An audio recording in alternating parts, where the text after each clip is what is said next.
हानि में, जय में, पराजय में, सुख में, दुख में जो समचित्त रहता है, इन ऑलवेज ग्लैड रहता है।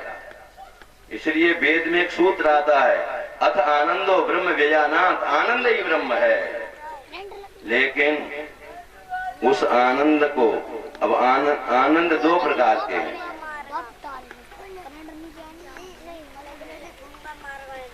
सदा सदा साधन जन्य आनंद और स्वयं सिद्ध आनंद।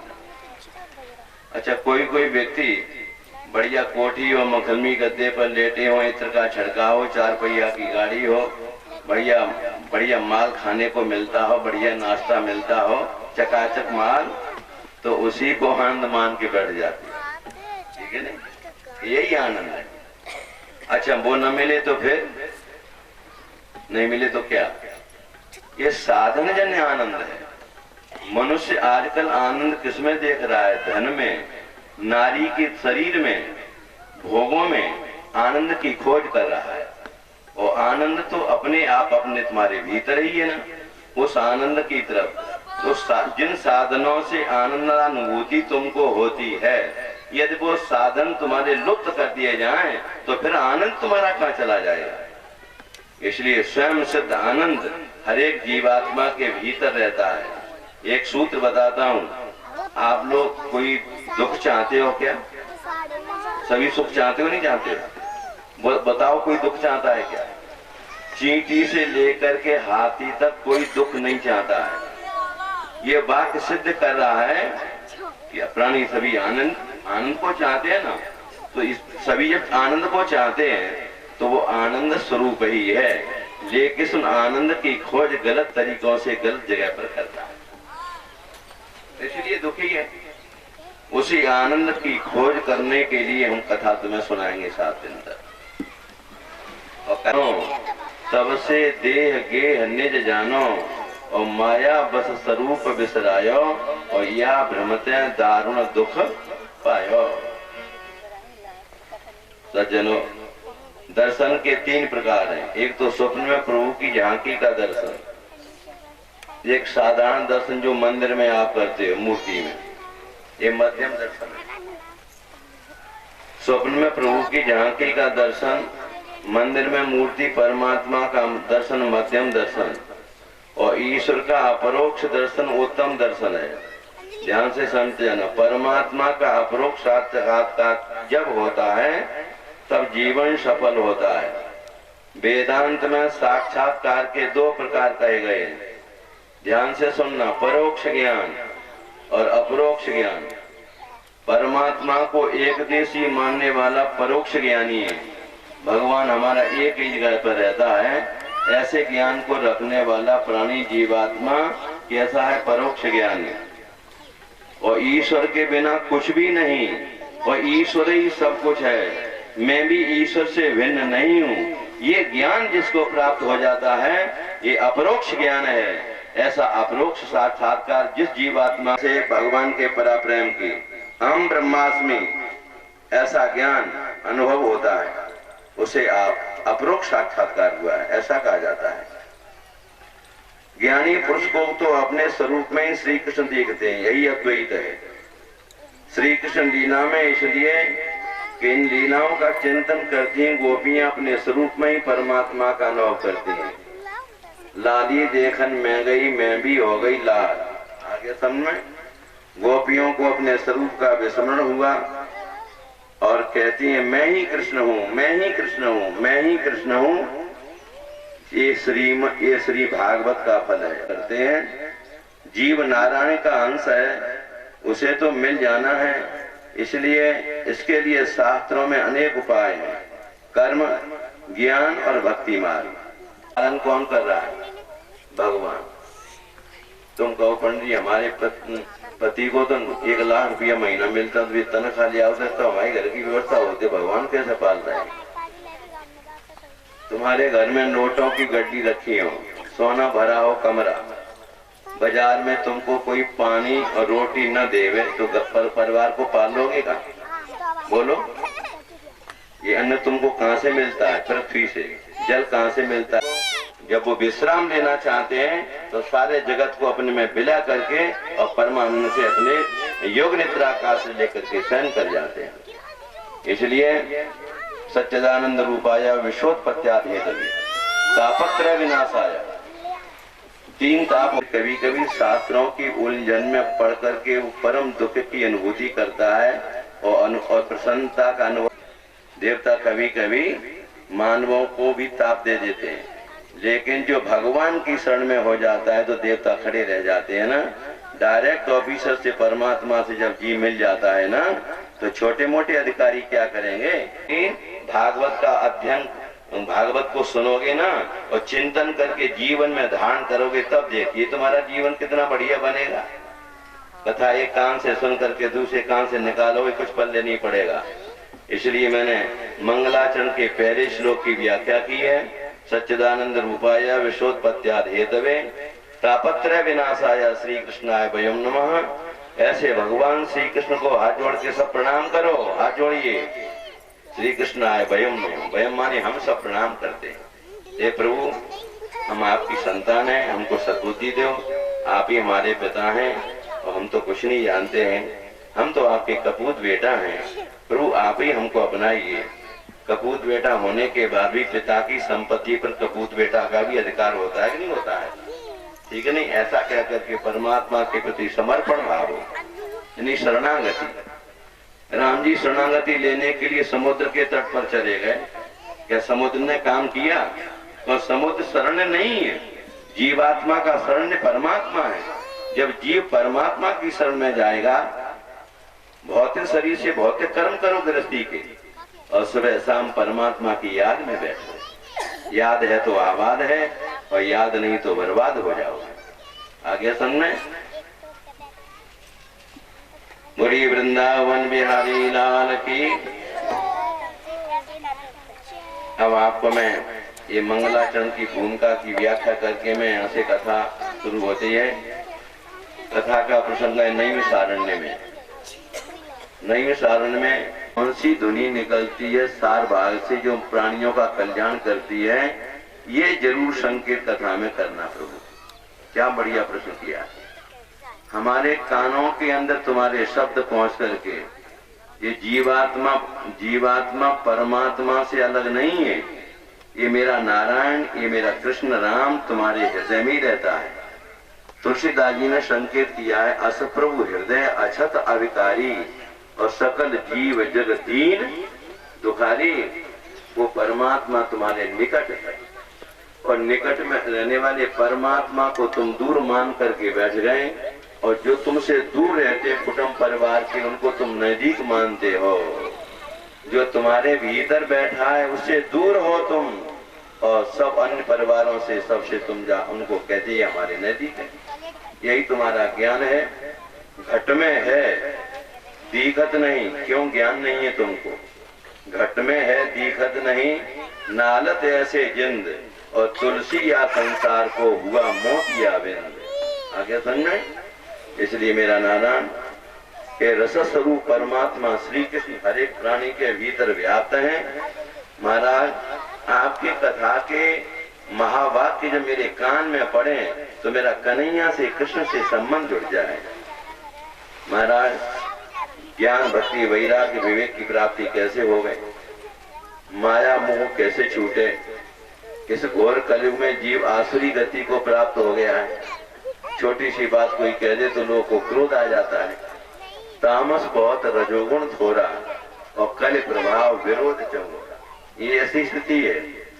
ऐसे क्लेशों से क्लांत प्राणी के जीवन में प्रेम की गंगा कब बहे, उनका चित्त प्रसन्न मुद्रा में कब रहे? महाराज ऐसी कथा को कहिए। गुरु लोग योगियों के लिए परम वैकुंठ में जाना बड़ा दुर्लभ है साधारण प्राणी के लिए, लेकिन योगियों को ये देव वंश है, कोई मामूली नहीं है। साक्षात भगवान श्री कृष्ण जिनकी माँ के गर्भ में रक्षा करते हैं, और शाप लगने पर वही श्री कृष्ण सुखदेव जी के रूप में आकर के और परीक्षित की जीवन को दिव्य मुक्त बनाते हैं।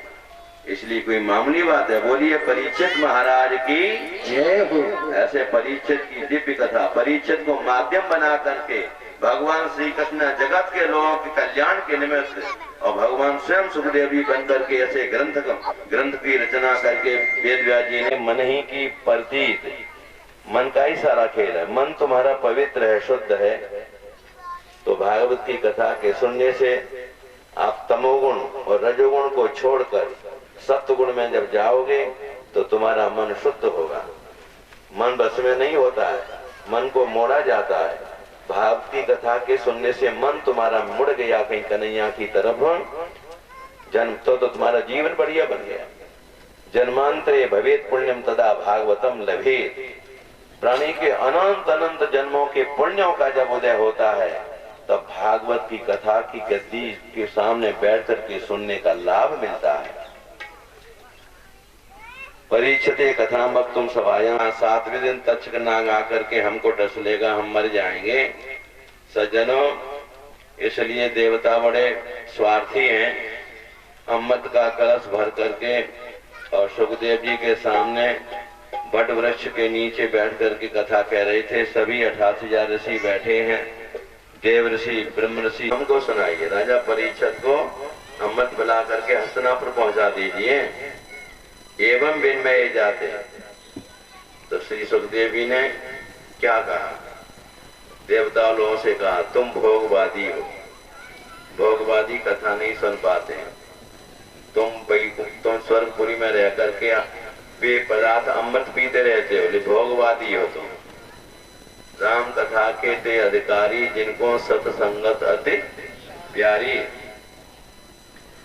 भागवत की कथा सुनने का तुमको अधिकार नहीं है। कहाँ कांच और कहाँ मणि। तुम स्वर्गपुरी से देव दुर्लभ कथामृत है।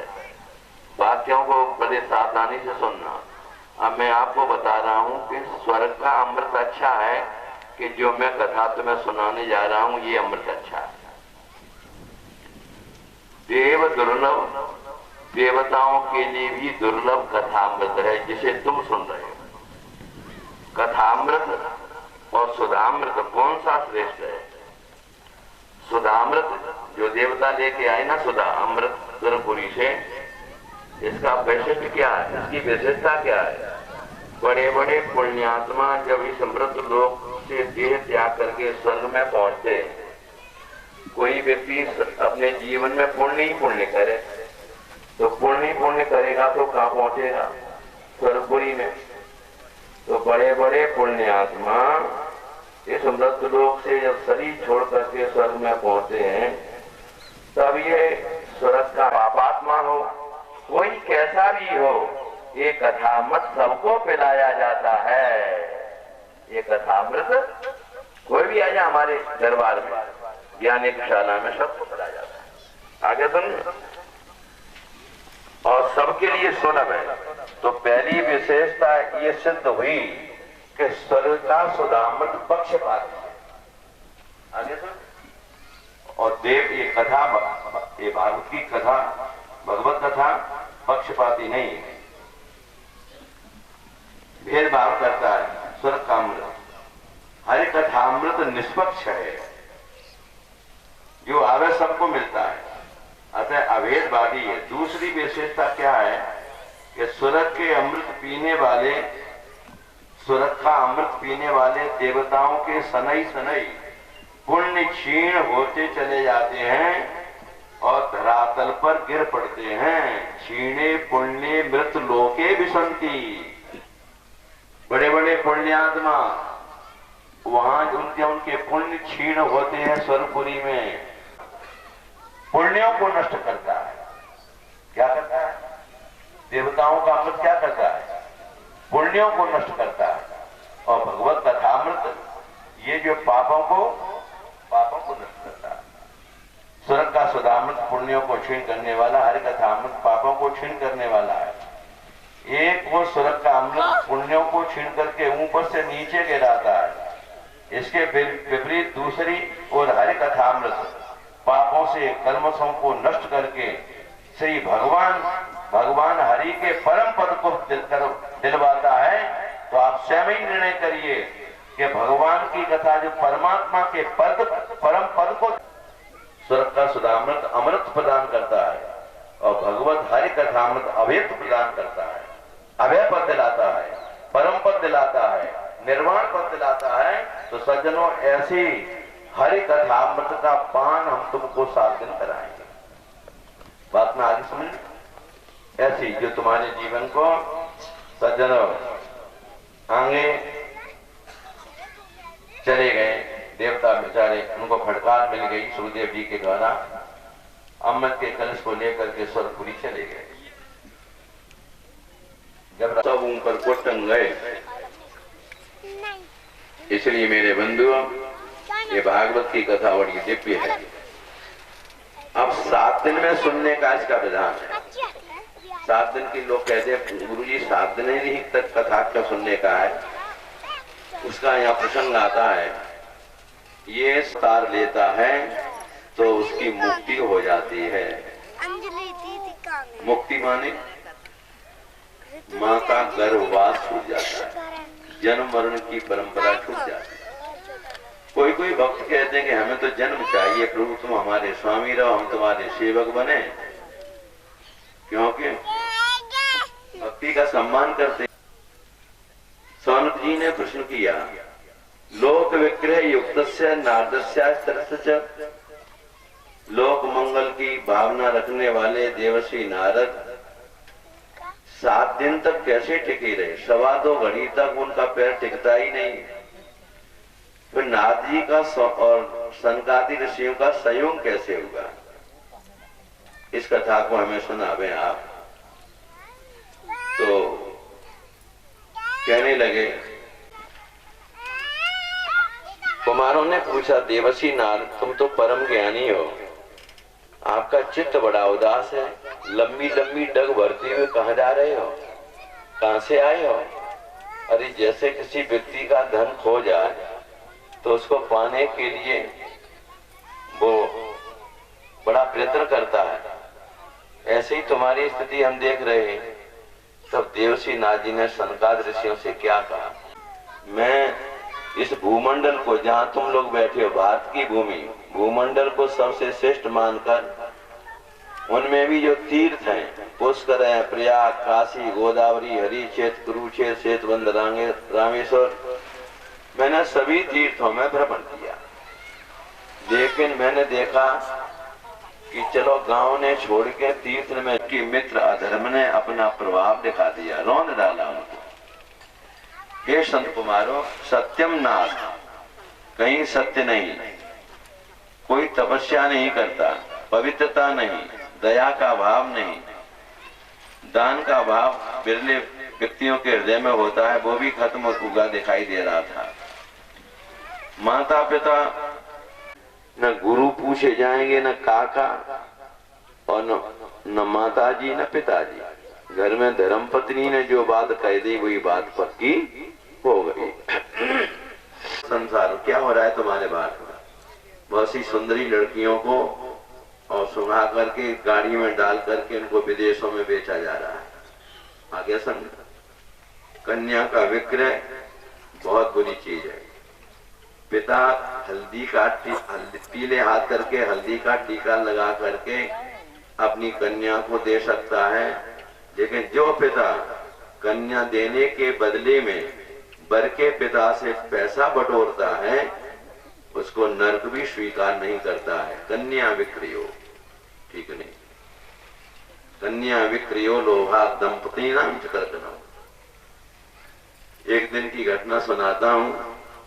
एक बार नाथ जी चले जा रहे थे तो एक स्त्री मरघट की चिता पर, वो चांडाल की पत्नी थी। चांडाल कैसे पत्नी? वो रजस्वला थी। रजस्वला मासिक धर्म था और मरघट में कुत्ते के मांस को मनुष्य की खोपड़ी में चिता की अग्नि पर पका रही थी। जब मांस पक गया तो उसको ले करके एक हाथ में जल का लोटा लिया, जल के छींटे मार मार करके चलती है और आगे बढ़ती है। नाथ जी ने पूछा, देवी हमने तुमको देखा है कि तुम पहले तो चांडाल की पत्नी और रजोधर्मा और चिता की अग्नि पर कुत्ते का मांस मनुष्य की खोपड़ी में आपने पकाया और फिर तुम जल के छींटे मार मार के आगे बढ़ती हो। तुमसे भी कोई ज्यादा अपवित्र है? तो उस चांडाल की पत्नी ने क्या कहा, मैं जल के छींटे इसलिए मार रही हूं कि जल के छींटे मार के निकलूंगी तो मेरे कुत्ते का मांस पवित्र बना रहेगा, अपवित्र नहीं होगा। यदि कहीं अपनी लड़की को बेचने वाला कोई यहाँ से निकल गया तो मेरे कुत्ते का मांस भी अपवित्र हो जाएगा। नाती देख करके दंग रह गए। आजकल लोग लड़की के घर में जब विवाह हो जाता है ना, लड़की का पिता जब लड़की की ससुराल जाता है ना तो रोटी नहीं खाता है, दूसरे गांव से पानी आता है। लड़की का धन कहीं मिल गया तो बटोर लेगा। आगे समझे, ऐसे भी लोग आपको जगत में मिलेंगे। तो लड़की के घर पिता कब रोटी खा सकता है? जब लड़की के लड़का हो जाता है तो माता पिता अपनी लड़की के घर में रोटी खा सकते हैं। ये शास्त्र किया गया है। जब तक बेटा बेटी पैदा नहीं होते हैं तब तक माता पिता को लड़की के यहाँ भोजन करने का कोई अधिकार नहीं। ये शास्त्र सम्मत बात है। इसलिए सज्जनों, न योगी, न कोई योगी, न सिद्ध, न सदाचार पर चलने वाला, कल काल के दावाल ने सारे साधनों को भस्म कर दिया। अट्टसूला जनपदा शिवसूला, जनपद के लोग अन्न बेचने लगे। अब ये बात, इसका अर्थ हम ये करेंगे तो तुम लोग किसान लोग घबरा जाएंगे। गुरुजी हमारे यहाँ तो सरसों होती है, गेहूं होती है, बाजार में बेचने नहीं जाएंगे तो नोट हमको कहाँ से मिलेंगे, खर्चा और कैसे चलेगा, वस्तु कैसे खरीदेंगे। तो यहाँ पर अट्टम का अर्थ मैंने अन्न कह करके, मैंने जब भागवत की बहुत सी टीकाएं देखी तो विचार पूर्वक मैंने अर्थ लगाया कि डायरेक्ट अन्न नहीं हो सकता है। तो मुझे अर्थ मिला, भारत की भूमि पर कभी रोटी नहीं बिकती थी। जैसे भूमि पर ये होटल लॉज नहीं थे, भारत में रोटी नहीं बिकती थी। अब रोटी बिक रही है और बेटी की इज्जत लुट रही है। तुम्हारा स्वतंत्र भारत आज बेटी की दुर्दशा है और बेटी को तो उसके पीछे पड़े रहेंगे, वो श्रेष्ठ माने गए। ये कलकाल में मैंने ये भी देखा, नाजी कहते हैं तो सौभाग्यवती स्त्रियां अपने बालों की कटिंग करवाने लगी। किसी बहू के बाल को एक काट देता था तो सासू जी पंडित जी के घर दौड़ के जाती थी, अरे गुरुजी ने पत्रा निकाली हो, आज हमारी बहू के बाल काट ले, इसकी कोई पूजा पाठ, कोई अशुभ तो नहीं होगा मेरी बहू को। आजकल वो सौभाग्यवती स्त्रियां अपने बालों को स्वयं कटवाती हैं। सज्जनों, ये सौभाग्यवती स्त्री के लिए बहुत बहुत बड़ी बुरी बात है। दूसरा अर्थ इसका ये भी होता है, आगे चल करके कामिनियां व्यभिचार पसंद करने लगेंगे। ये सब मैं दृश्य देखता हुआ महाराज यमुना के तट पर आया। यहाँ पर एक स्त्री, उसके 2 बालक लेटे हुए थे। स्त्री जवान थी, लड़के उसके वृद्ध थे। बहुत सी स्त्रियां उसकी सेवा कर रही थी। जब उसने मुझे देखा तो जोर से आवाज लगाई, वो साधु क्षणम तिष्ठ, आप आइए महाराज, मैं आपको बुला रही हूँ, आप तो परम ज्ञानी हैं। आप है, जब तक भागवत की कथा इनको नहीं सुनाओगे तो ज्ञान वैराग्य नाम के दोनों पुत्र युवा नहीं बन सकते हैं। ये कथानक भागवत में क्यों सुनाया गया मेरे बंधुओं?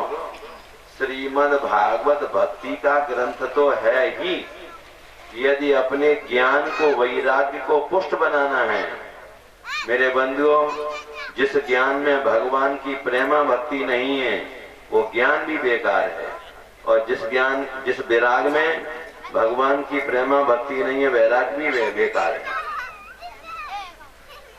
भगवान की ज्ञान, वैराग्य और भक्ति, भक्ति माने प्रेमा भक्ति। कोई बहू बेटी अपने रसोई घर में हलवा बनाने जाए, हलवा बनाते समय पर आटा घी में बढ़िया उसने, सज्जनों, इसके बाद 7 दिन में बैठ करके संत कुमारों में से एक ऋषि ने कथा सुनाई है। सत्कर्म सूचको नूनम ज्ञान यज्ञ स्मृतो बुधई श्रीमद् भागवतालापा सतुगीत सुखादेवी। इसको ज्ञान यज्ञ को ही सत्कर्म कहा गया। ये भागवत की कथा ही सत्कर्म है, ज्ञान यज्ञ है। इसके सुनने के बाद भागवत की महात्म में एक पंडित जी थे जिनका नाम था आत्मदेव। क्या नाम था? आत्मदेव। आत्मदेव नाम तो बढ़िया है, लेकिन नाम का जो गुण है वो पंडित जी में नहीं था। समस्त भूत प्राणियों में भगवत दर्शन करते हुए जो व्यक्ति अपने जीवन में चलता है वही आत्मदेव है। अपने में दर्शन करे, समस्त भूत प्राणियों में। पंडित जी बहुत विद्वान थे, पढ़े लिखे थे, पैसे की घर में कोई कमी नहीं थी।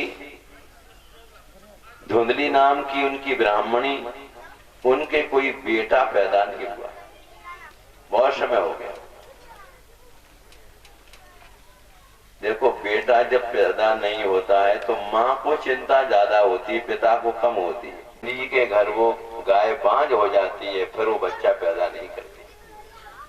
पंडित जी कोई वृक्ष को लगाते हैं, उसमें कोई फल नहीं आता है।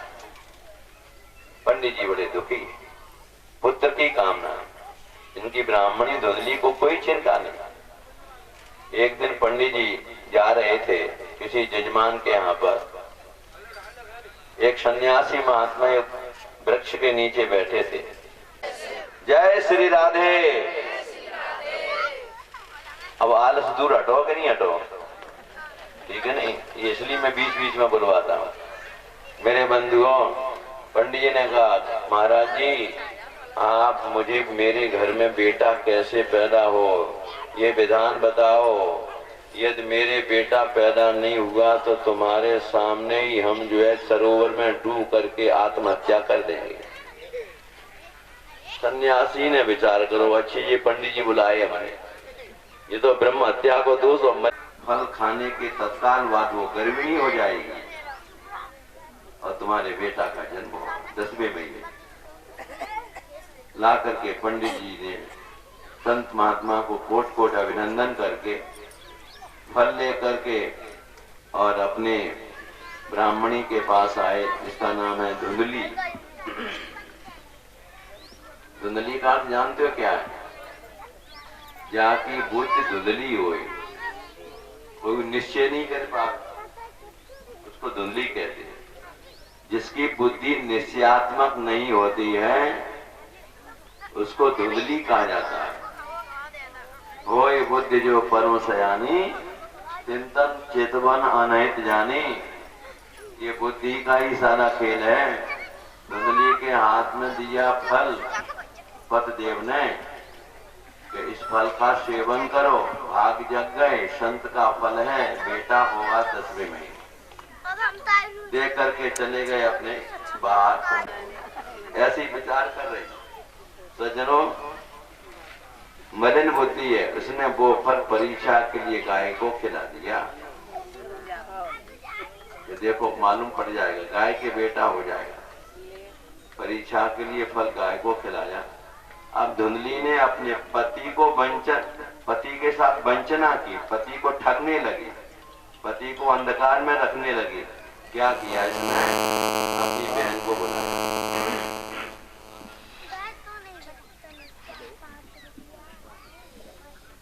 सज्जनों, एक श्लोक आपको कह करके आपको बताते हैं।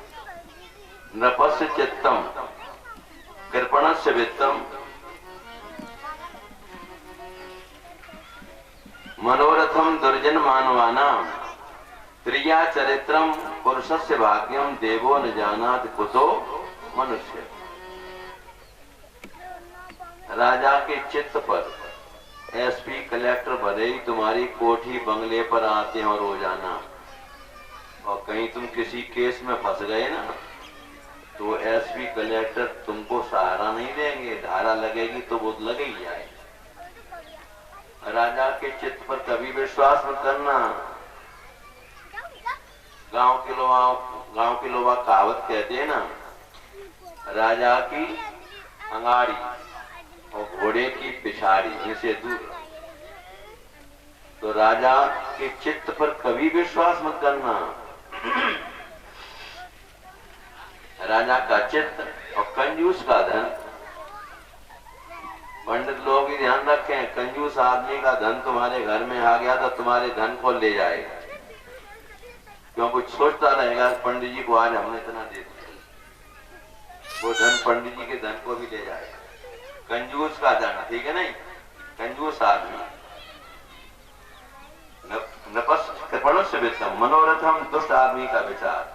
कोई आदमी प्रकृति से दुष्ट है, जन्मजात उसमें गुण है वो दुष्टता के, वो तुम्हारे साथ जा रहा है।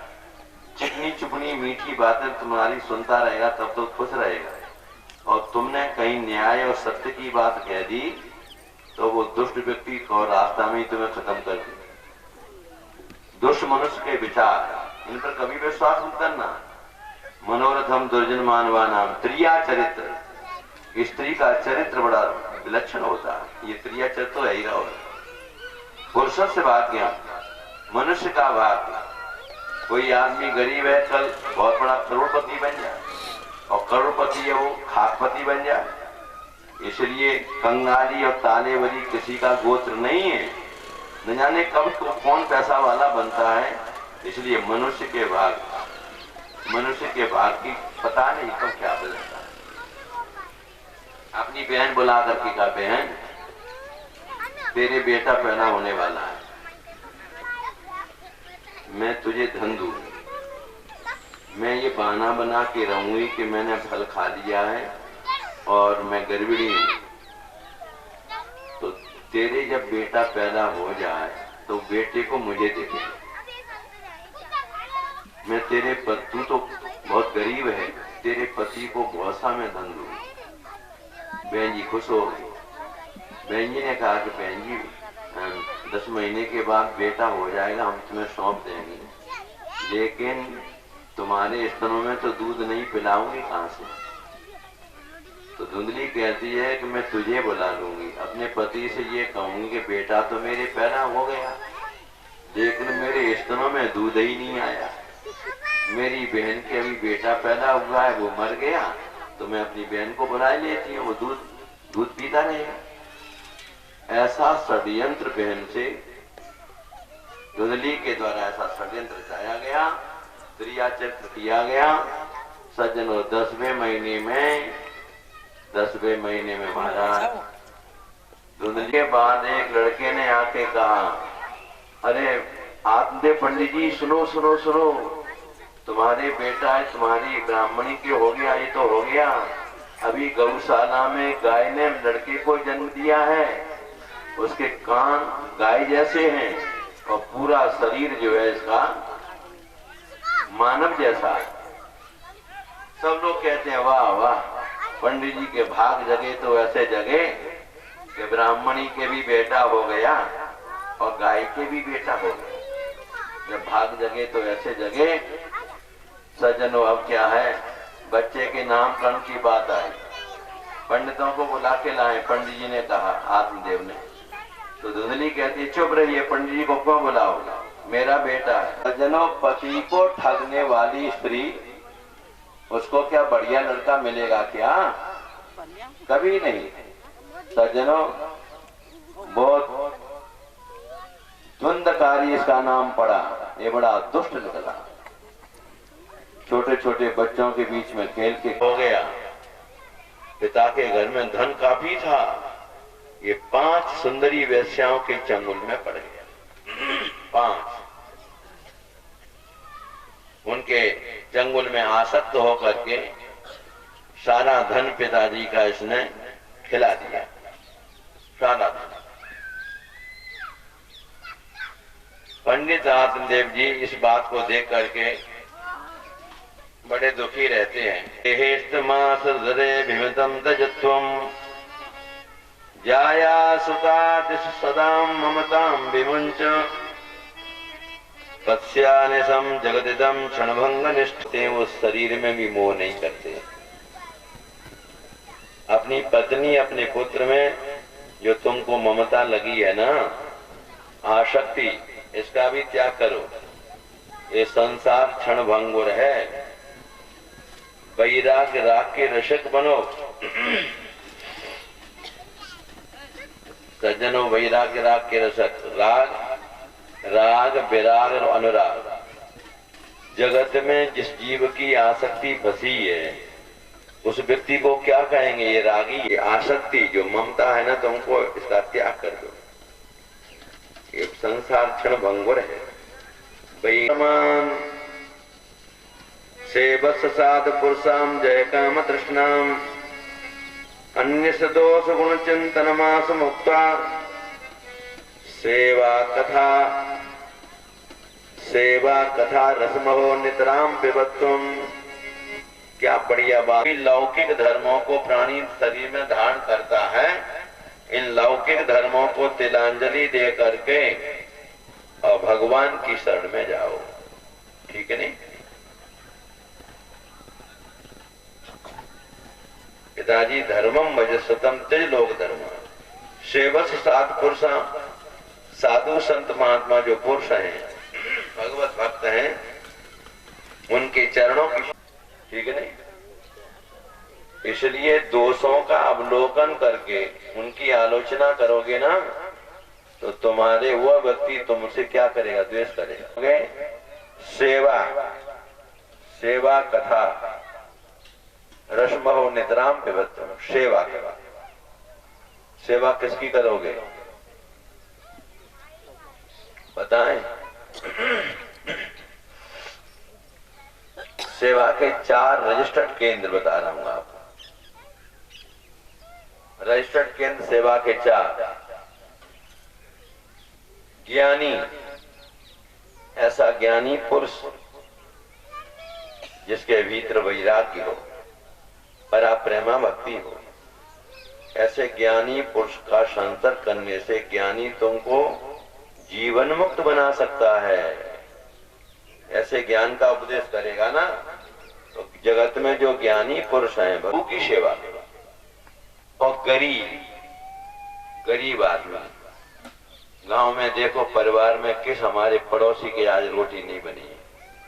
अब तो पहले तो ऐसा होता था कि अन्न की कमी रहती थी, तो अपने पड़ोसी व्यक्ति को देखो कि इसके घर में कोई अभाव तो नहीं है, तो गरीब की सेवा करो।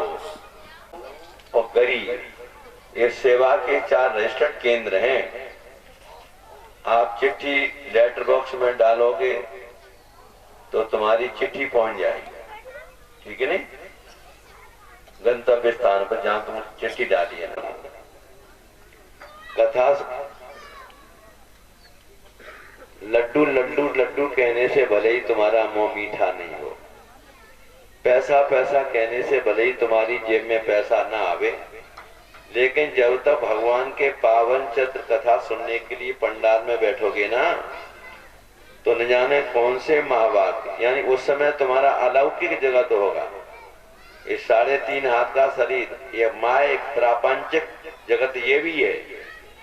तो इस लौकिक जगत में कथा सुनने, आत्मा माँ के गर्भ में पतली झिल्ली से लिपटा हुआ, इसका मुंह नीचे को होता है, पैर ऊपर रहता है, पैर ऊपर रहते हैं। ऐसे तुम्हारा जन्म होता है। ऐसे हम तुमको 1 सेकेंड के लिए लैट्रिन के गड्ढे पर उल्टा लटका दें तो तुम घबरा जाओगे? नहीं घबरा जाओगे?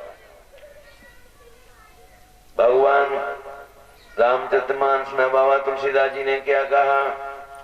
बड़े साधन धाम मोक्ष कर द्वारा, साधन धाम मोक्ष कर द्वारा, पायन जहे पर लोक सम्हारा, पायन बेटा बड़े भाग्य।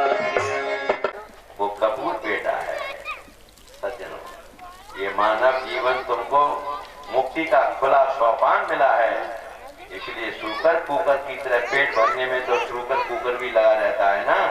अपने जीवन को ज्ञानी गुरुओं के पास में बैठ करके भागवत की कथा सुनकर भगवान नाम संकीर्तन इनके द्वारा कलकाल के बीच में बड़ा सुगम उपाय, ठीक है नहीं। ऐसा दुलार प्यार विश्व में किसी के दरबारी पर जाओगे तो माँ तुमसे कही बेटा आओ, भूखे तो नहीं। ये तुमको दो प्रकार की माया होती है, एक चेतन माया और जड़ माया। जड़ माया सोना चांदी हीरा जवाहरात, आगे समझे। और चेतन माया स्त्री रूपी माया, स्त्री को चेतन माया कहा गया। सोना चांदी हीरा जवाहरात को जड़ माया कहा गया।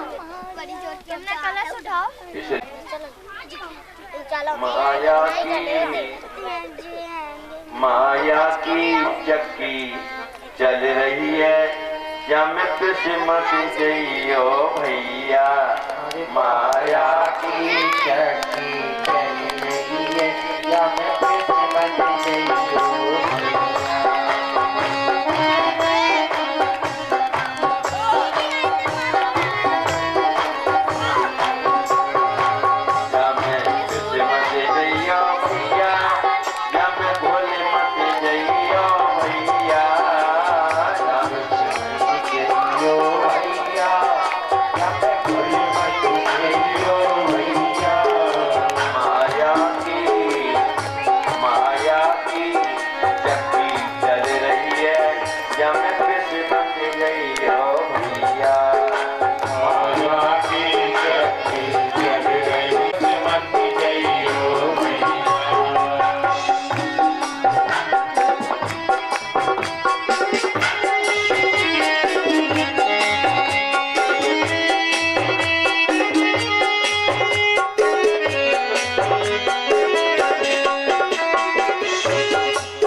जैसे आटा पीसने वाली चक्की के दो एक कनक एक कामिनी नारी, एक कनक एक कामिनी नारी पाठ दो हारी।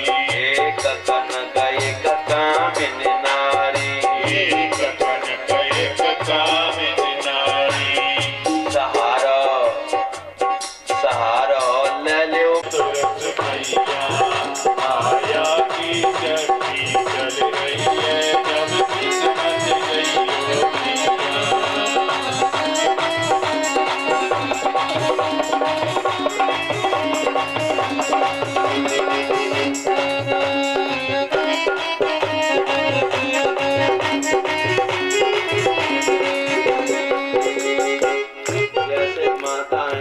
चाकी में से आटा पूरा निकालती है तो कभी ऐसे चलाएंगे कभी ऐसे उल्टा सीधा, ठीक है। कभी सीधा कभी उल्टा आटा निकल आएगा।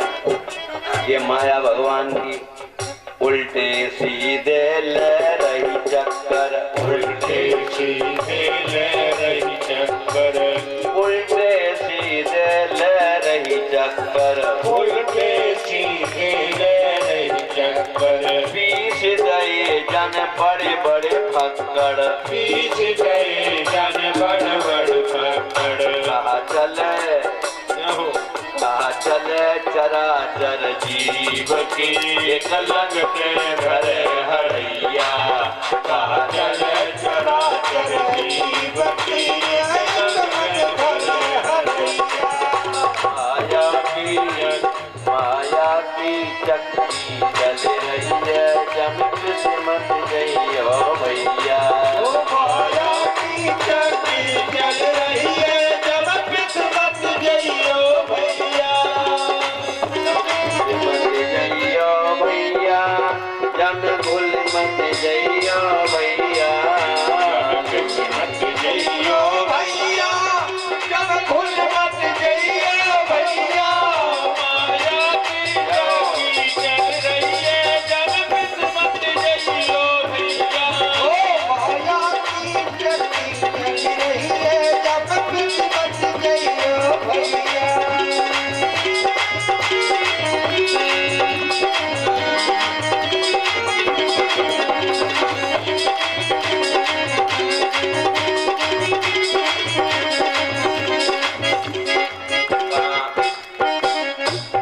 काम क्रोध को तिनका जानो, काम क्रोध को तिनका जानो।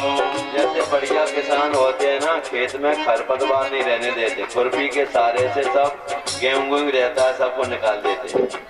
तो शरीर में भी विकार होते हैं ना। काम क्रोध को तिनका जानो, काम क्रोध को तिनका जानो। संत भक्त निरवैये चतुर नरैया, तिनका ना छोड़ेंगे ऐसे चतुर नरैया। माया की चक्की चल रही है, जब किस्मत गई हो भैया। माया की चक्की चल रही है, जब किस्मत गई हो भैया। जब किस्मत गई हो भैया, जब किस्मत गई हो भैया। चल रही है, जब किस्मत गई हो भैया। माया की चक्की चल रही है, जब किस्मत गई हो भैया।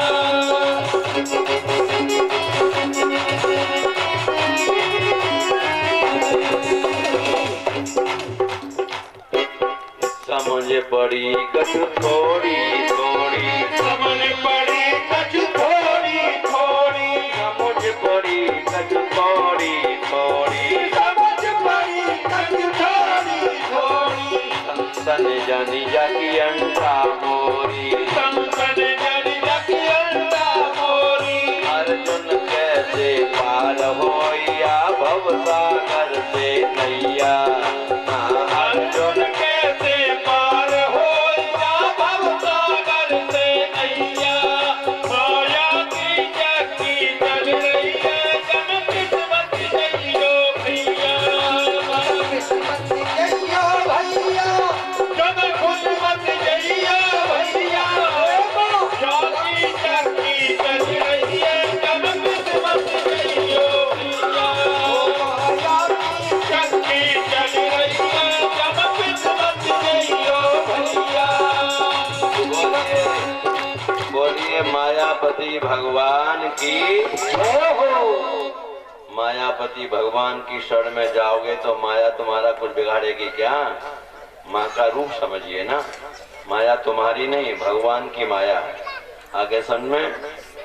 अब आप देखिए, गोकर्ण जी ने परम ज्ञान 2 श्लोकों में परम ज्ञान दे करके अब तो उनके पिता आत्मदेव जी को भागवत के 10वें स्कंद का उपदेश किया। गोकर्ण जी अपने पुत्र जो गाय को फल खिलाया था ना, उससे जो ज्ञानी जो गोकर्ण जी हुए, उन्होंने अपने पिता का कल्याण कर दिया। सज्जनों, अब वो सब छोड़ करके भगवत भजन करने के लिए एक दिन धुंधकारी आया।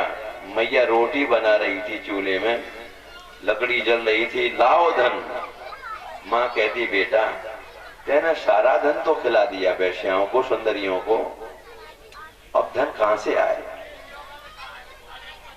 तो जलती हुई लकड़ी को निकाल करके धुंधकारी ने अपनी माँ की पिटाई कर दी। अब धुंधली विचार करती है, ये बीज तो मैंने ही बोए। कौन काउ सुख दुख कर दाता, निज कृत कर्म भोग शब्दाता। मैंने अपने पति को ठगा, वंचना की। कैसे मेरे पति? आहा, धन्य है ज्ञानी गोकर्ण जी संत के द्वारा दिए फल को से पैदा होने वाले ज्ञानी गोकर्ण के महावाक्यों को सुनकर मेरे पति ने अपने जीवन को दिव्य बना लिया। और मेरा बेटा, मैंने ही तो अपने पैरों पर कुल्हाड़ी मारी, ये जलती हुई लकड़ी से मेरी पिटाई करता है। ये विवेकहीन तो थी, ज्ञान शून्य थी, इसलिए भगवान के चरणों का आश्रय तो नहीं पकड़ा इसने। श्याम के घर में एक दिन लेटा हुआ है, पिता का धन तो खिला दिया है, अब सुंदरियों को खुश करने के लिए डांका डालने जाता है, चोरी करता है। बढ़िया साड़ी, बढ़िया धन सोना चांदी जेब लेके आता है, सो रहा है वेश्याओं के घर में। वेश्याओं ने विचार किया कि ये कभी न कभी तो पकड़ा ही जाएगा, और पकड़ जाएगा धुंधकारी, तो गवर्नमेंट के कर्मचारी अपनी टोह लगाते लगाते मैं हमारे यहाँ भी आ सकते हैं, इसलिए हम लोग भी पकड़े जाएंगे, जेल की यातना भोगनी पड़ेगी। इसके द्वारा जितना लाया हुआ धन है चलो उसी से संतोष करो, अब धुंधकारी को मार दो। धुंधकारी सो रहा था, रस्सियों से कस के बांध दिया उन सुंदरी वेश्याओं ने, बांध करके जलती हुई अंगारे लेकर के उसके मुंह में डालती हैं, तड़प तड़प करके उसका प्राणांत। धुंधकारी मृत्यु को प्राप्त हुआ, निज कर्मों से वो प्रेत बन गया। प्रेत आगे सुन। अब प्रेत कई प्रकार के होते हैं। प्रेत बन करके पिताजी भजन करने चले गए, धुंधली माँ मर गई, पिता का जो घर था आत्मदेव पंडित जी का वो गांव में खंडर हो गया। यात्रा से लौटने के बाद गोकर्ण जी, रात्रि हो गई थी गांव में, उन्होंने कहा किसी व्यक्ति को जगाओ मत, डिस्टर्ब होगा लोगों को। इसलिए गोकर्ण जी चुपचाप उसी अपने पिता के खंडर में गए। वह धुंधकारी कभी हाथी बन जाता है, कभी शेर बनता है, कई रूप दिखाने लगा। गोकर्ण जी ने जल के छींटे मार दिए। भगवान के भजन करने वाले संतों के कमंडल के जल में भी वो प्रभाव होता है, उसे शांति मिल गई। कहने रोने लगा, भैया मैं तुम्हारा भाई हूं, मैंने अब किया, जलदान किया, पिंडदान किया। तो धुंधकारी कहता, भैया हजारों बार तर्पण करो, पिंडदान करो, श्राद्ध करो, इनसे मेरा कुछ भी होने वाला नहीं, मैं तो बहुत ही बड़ा पापी हूं, इसलिए आप कोई उपाय सोचो, मुझे प्रेत योनि से मुक्ति दिलाओ। अब गोकर्ण जैसे परम ज्ञानी अपने भैया की याचना करने पर मुझे प्रेत योनि से छुट्टी दिलाइए, तो गोकर्ण जी नेत्र बंद करके ध्यान करते हैं कोई उपाय, तो उपाय उनके मस्तिष्क में कोई बात समझ में नहीं आई। गोकर्ण जी कितने बड़े ज्ञानी हैं, कितने भगवान के भक्त हैं, सूर्य की गति को रोक दिया। सूर्य की गति को वनवास कराएंगे मत पढ़िए, हमको बताइए कि हम कौन सा विधान करें अपने भैया धुंधकारी की मुक्ति के लिए। भगवान सूर्य की तरफ से आवाज आती है, ज्ञानी गोकर्ण जी सत्कर्म सूचको सत्कर्म करिए। सत्कर्म ज्ञान यज्ञ को कहते हैं, श्रीमद् भागवती कथा। आप जो है अपने भाई जो प्रेत बन गया है धुंधकारी को सुनाइए। मेरे बंधुओं, गांव वालों को बुलवा दिया गया, सब कथा सुनने आते हैं। गोकर्ण जी कथा कहते हैं। क्षेत्र के सभी लोग संत महात्मा जो मालूम पड़ा, बांस की गांठ फूटी। क्या हुआ? भयंकर गांठ के फूटने से चट की आवाज आई। सब लोगों की निगाह गई कि ये आवाज कहां से आई। बांस फूट गया, एक गांठ फूट गया। इसका मतलब क्या है? ज्ञान की 7 भूमिका होती है और अविद्या की भी 7 ग्रंथियां होती हैं। अविद्या की 7 ग्रंथियां, एक एक दिन की कथा से धुंधकारी की एक एक अविद्या की ग्रंथि का विमोचन हुआ। 7वें दिन अविद्या की सारी गांठें फूट चुकी और साक्षात भगवान के पार्षद के रूप में पीतांबर को धारण किए हुए महाराज वो प्रकट हो जाता है। धुंधकारी बढ़िया सुंदर रूप में, भैया मैं तुम्हारे ऋण से मुक्त नहीं हो सकता हूं, आपने मुझे प्रेत योनि से छुड़ा दिया। मेरे बंधुओं, प्रेत पीड़ा विनाशनी। अब विचार करो तुम लोग, जब मरे हुए धुंधकारी को भागवत की कथा ने भगवान का पार्षद बना करके, और विमान आता है, बैठिए विमान में धुंधकारी जी भगवत धाम के लिए जाता है। मरा हुआ धुंधकारी प्रेत बना हुआ, उसकी मुक्ति हो गई। अब तुम लोग तो चेतन बैठे हो ना, और सावधानी से कथा सुनी तुमने, ये सावधानी से और कथा को जीवन में उतारा, तो मैं गारंटी से कहता हूं भगवत धाम तुमको मिलेगा। और कहीं मरने के समय पर तुम्हारी मोक्ष फल की इच्छा भी नहीं रही तो तुमको मां के घर में उल्टा भी नहीं लटकना पड़ेगा। भगवान अपने पास बैठने वाला पार्षद बना देंगे। आगे सब लोगों ने कहा हमारा कथा तो सबने सुनी, धुंधकारी का ही उद्धार क्यों हुआ? धुंधकारी के निमित्त कथा थी और मनोयोग से उसने सुनी, तो हम तुमको फिर सुनाएंगे। ग्रामवासियों को बुला करके गोकर्ण जी ने पुनः भगवान की कथा सुनाई है और उन सब के लिए आकाश मंडल में विमान आते हैं। जैसे राम जी साकेत धाम को अपने अयोध्या वासियों को ले गए, जाने पर आषाढ़ के उजेरे पाखी नवमी से गोकर्ण जी ने धुंधकारी को कथा सुनाई। कोई पूछे कि गोकर्ण जी ने धुंधकारी को तब तक सुनाई। इसके बाद 30 साल और व्यतीत हो गए। कलयुग के 260 साल व्यतीत हो जाने के बाद संत कुमारों ने नारद जी को कथा सुनाई। कलयुग के 200 साल नारद जी को, और उन्होंने ही 7 दिन की कथा का विधान ये बताया जगत में लोगों के लिए।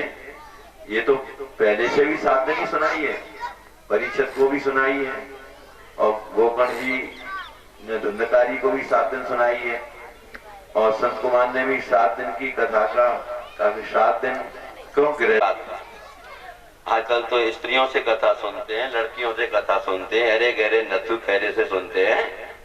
कैसी विडंबना है, यानी न्याय संगत उनकी कथा नहीं है। जो आजकल गुरु को तिलांजलि दे करके, आगे गुरु को कभी तिलांजलि नहीं देना चाहिए और गुरु के बेटा को गुरु के तुल्य ही मानना चाहिए। ये धर्मशास्त्र की बात बता रहा। तो आज इनके मन में भावना जगी, मैंने मऊज बनाया। ये माघ का महीना सबसे श्रेष्ठ है। आगे समझ, इसमें प्रयागराज में कुंभ चल रहा है ना, और तुम्हारे यहाँ पर भी ये कुंभ है। गंगा यमुना सरस्वती, जहाँ पर भगवान की कथा होती है वहाँ तीनों नदियां पहुंचती हैं, सभी तीर्थ आते हैं, सभी सारे। तो मैं शब्द ब्रह्म के द्वारा मुकेश और उर्मिला देवी, इनके किसी भी पीढ़ी में कोई भी इनका पूर्वज किसी भी गति से मृत्यु को प्राप्त हो गया हो, यदि वो प्रेत बन गया हो, ठीक है नहीं, मैं उन सबको व्यास गति से शब्द ब्रह्म के आधार पर, शब्द ब्रह्मम मैद ब्रह्मम सगुण ब्रह्मम निर्गुणम श्री कृष्ण परमम ब्रह्मम पंचमेव निगतते, इस सिद्धांत के आधार पर मैं सबको बुला रहा हूं। भूले बिसरे जितने हो देवता सब आ जाइए। अभी हम चिल्लासन माता के पास भी गए, पोखर वाली माता काली, सबको बुलाया है हमने, आइए महाराज, बड़े प्रसन्न पूर्वक जो कथा को सुनो। तो मैं पुनः व्यासपीठ से इनके पितर किसी भी योनि में कोई पड़ा हो, उनको बुला करके कि मेरी ज्ञान यज्ञशाला में बैठ करके मेरी वाणी से श्रीमद् भागवत की कथा को सुन करके वह परमात्मा से अपना संबंध जोड़ करके जीवन मुक्त बन जाए, उसकी वो योनि छूट जाएगी, ये गारंटी से कहता हूँ। भागवत की कथा वो दिव्य कथा है, आपकी योनि छूट जाएगी। इसलिए मैंने आह्वान किए हैं, साग में इनको मत खाना, मिर्ची ज्यादा मत खाना, हल्दी ज्यादा डाल देना, ठीक है। हल्दी तुम्हारे जोड़ों के दर्द को ठीक करती है। तो तड़कीले भड़कीले जो ज्यादा चटपटे हैं, चटपटे साग को मत खाना। लहसुन प्याज और आपकी गोभी, किसी भी प्रकार की गोभी मत बनाना घर में। उड़द की दाल नहीं बनेगी, मसूर की दाल नहीं बनेगी, कई प्रकार की गोभी घर में नहीं बनेगी। और बाल और नाखून आपकी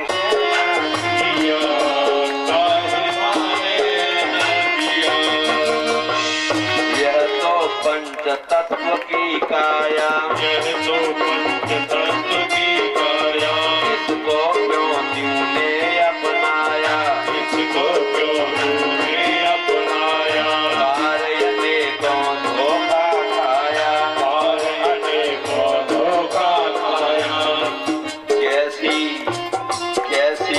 कुमति किया, कैसी कुमति किया, काहे माने न जिया, काहे माने न जिया,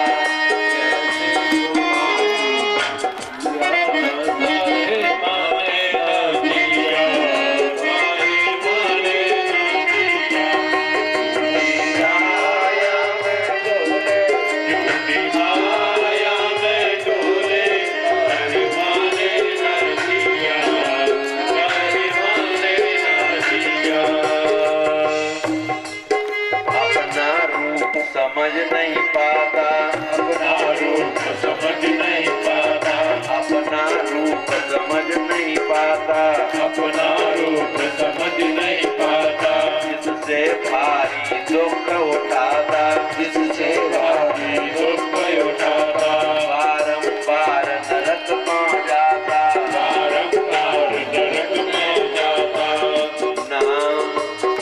नाम हरि का ना लिया, नाम हरि का ना लिया, हरि का ना लिया, काहे माने ना दिया, काहे माने ना दिया, माया में डोले टूटे, माया में डोले, काहे माने ना दिया, काहे माने ना दिया, माया में डोले टूटे, माया में डोले, काहे माने ना दिया, काहे माने ना दिया।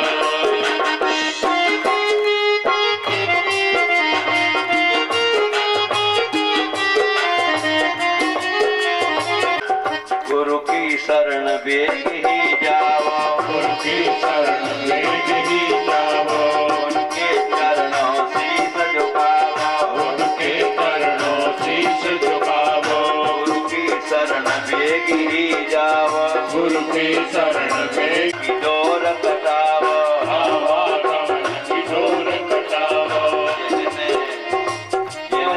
सीख यह दिया, जिनने सीख ये दिया, काहे माने न जिया, काहे माने न जिया, जिनने सीख आया, परिदैव सतगुरु ने गाया, परिदैव सतगुरु ने गाया, परिदैव सतगुरु ने गाया, अपना रूप समझ में आया, अपना रूप समझ में आया, ईश्वर जीव का भेद मिटाया, ईश्वर जीव का भेद मिटाया, प्याला जहो प्याला ज्ञान का पिया, काहे माने न जिया, काहे माने न जिया, प्याला ज्ञान का पिया, काहे माने न जिया, काहे माने न जिया,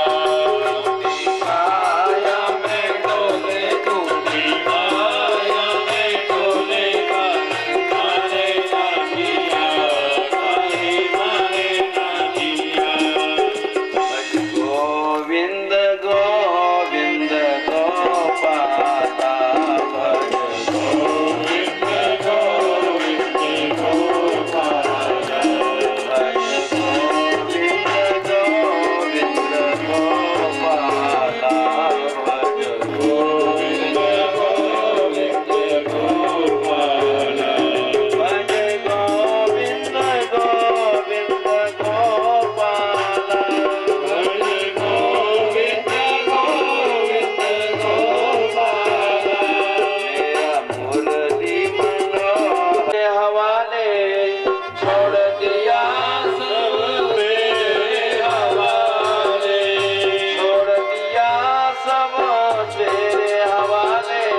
खाली गुण महिमानः सजन्त यत्र पूर्वे साध्याः सन्ति देवाः।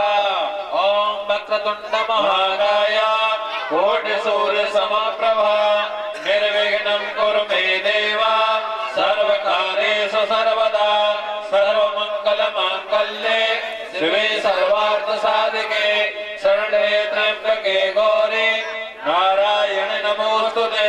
रामाय रामभद्राय रामचन्द्राय वेदसे रघुनाथ